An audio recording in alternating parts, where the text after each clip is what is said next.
개인이 하기에 불가능한 작업이었거든요.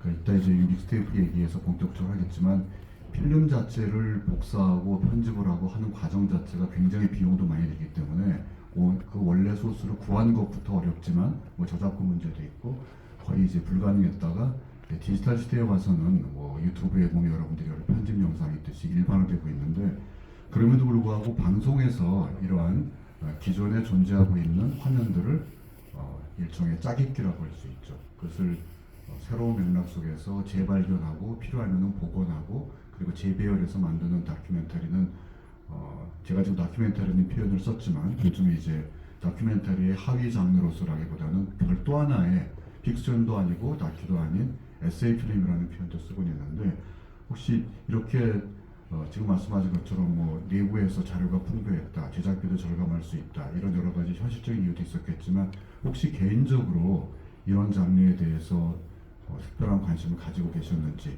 오던 코리아 이전에 이태용 PD님의 작업은 주로 어떤 것이었는지 제가 자료를 보니까 스포츠 PD로 시작을 하셨다고 하는데 얼른 보기에는 스포츠 PD와 지금 말씀하신 남아지는까지 오기 굉장히 실험적인 거의 크리스 마커 수준의 이러한 몽타주에 도달하기까지 매치가 잘 안 되는데 한번 본인의 그 여정을 조금 말씀해 주시면 고맙겠습니다.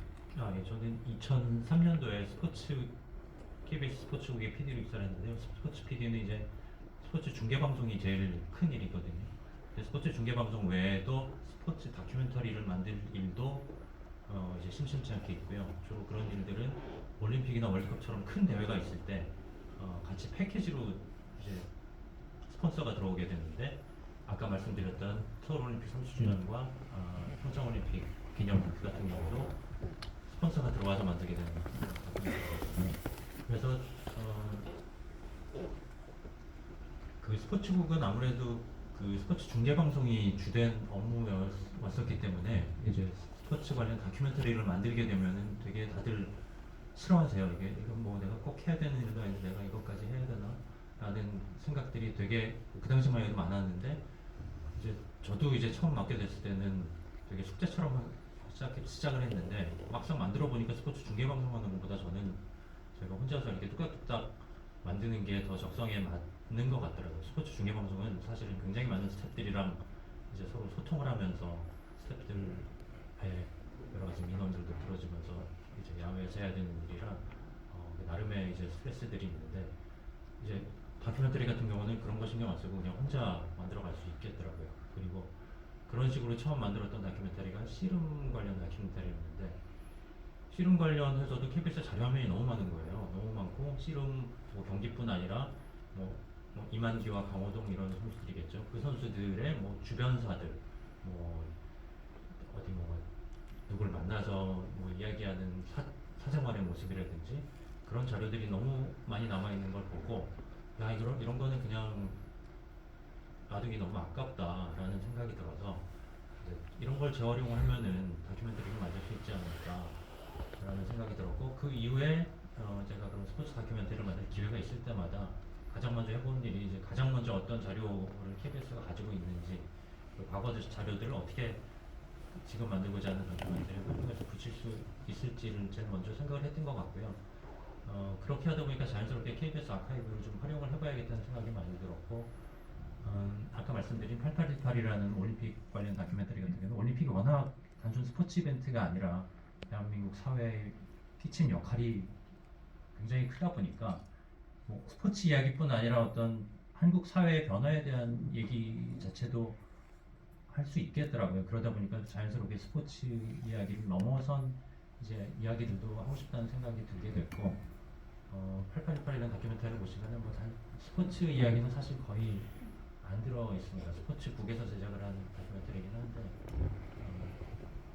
그러다 보니까 이제 스포츠라는 장르를 벗어난 다큐멘터리도 좀 많이 만들어 보고 싶다는 생각을 하게 됐고 결론적으로는 제가 스포츠국에서 교양국으로 이제 옮기게 된 계기가 되기도 했습니다.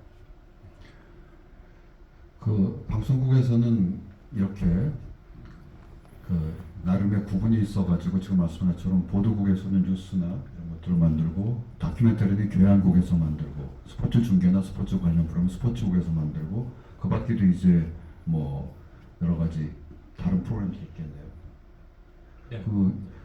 그러면은 이 방금 말씀하신 것 중에 KBS 아카이브라는 표현을 쓰셨는데 공식적으로 KBS 아카이브라는 하나의 별도의 조직이나 기관이 혹시 필요한가요? 아니면은 KBS가 보유하고 있는 모든 자료들을 그냥 일컬어서 KBS 아카이브라는 표현을 쓰신 건가요? 네, 제가 약간 청문회처럼 됐지만. 제가 드린 그 말씀은 그 두 번째 KBS가 가지고 있는 모든 자료를 그냥 아카이브라고 표현을 했고요. KBS 아카이브는 KBS 직원이라면은 내부망으로 접속을 해서 디지털로 접속을 해서 검색을 해보고 사용하기 위해 다운받을 수가 있거든요.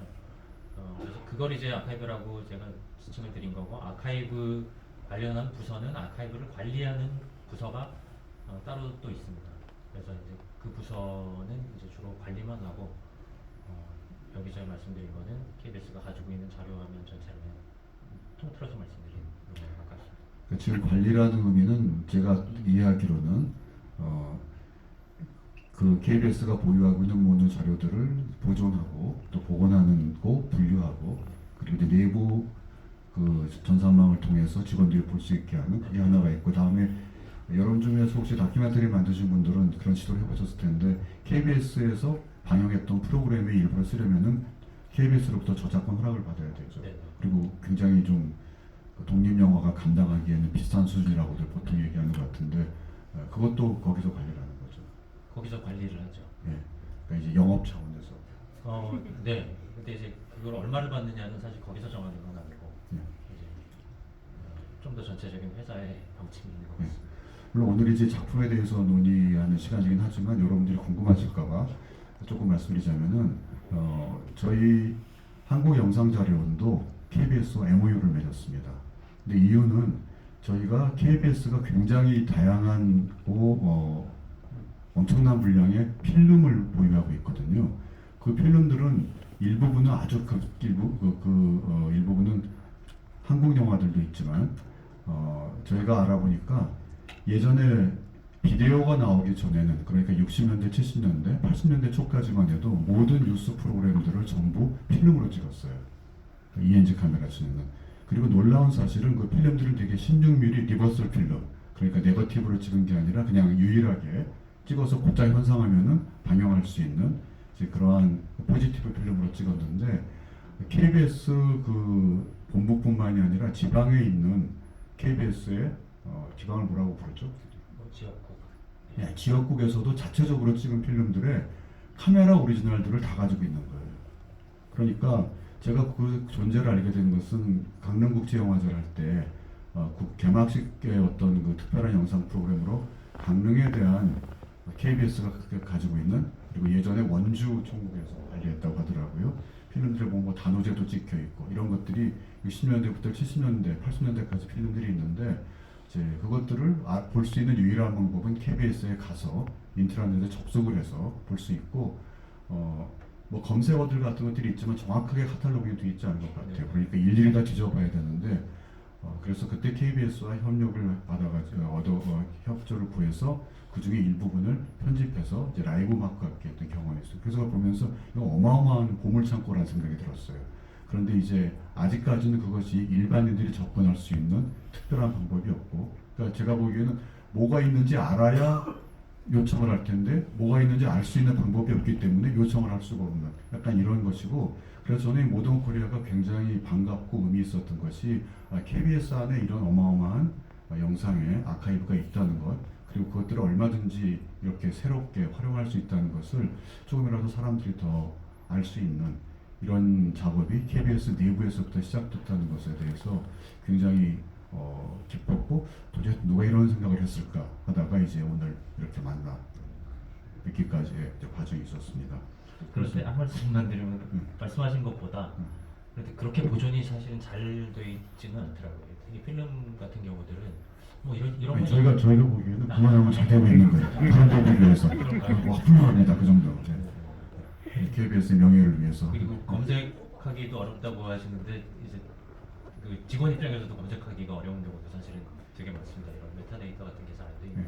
그러니까 언제 어디서 찍혔다 그 정도예요. 그러니까 그리고 아까 말씀드린 너무나 이게 흥미로운 거는 완성된 방영본을 당연히 보관하겠지만 그뿐만이 아니라 이 필름들은 다는 아니겠지만 카메라맨이 찍었던 그 오리지널이 그대로 있는 거예요. 그러니까 NG 카트도 들어가 있고 아마 그러니까 그날 뉴스를 찍기 위해서 자 오늘 한번 경포대에 가서 뭐 몇 장면 따와봐 한번 찍으러 나갔다가 뭐 경포대 가서 괜히 필름이 나오니까 말도 찍고 뭐 마초도 찍고 이런 것들이 있어가지고 굉장히 재밌습니다. 그러니까 분량으로 치면은 정말 어마어마한 분량인데 언젠가는 그 모든 자료들이 영상 자료원에 다 들어와가지고 전부 디지타이즈가 돼서 일반인들에게도 활용될 수 있는 뭐 영국의 BFI가 그러하듯이 이런 날이 언젠가 올 거라고 생각을 하는데 그러려면은 몇백억의 또 예산이 필요하기 때문에 여러분들의 끊임없는 관심이 필요한 것 같습니다. 네, 그러면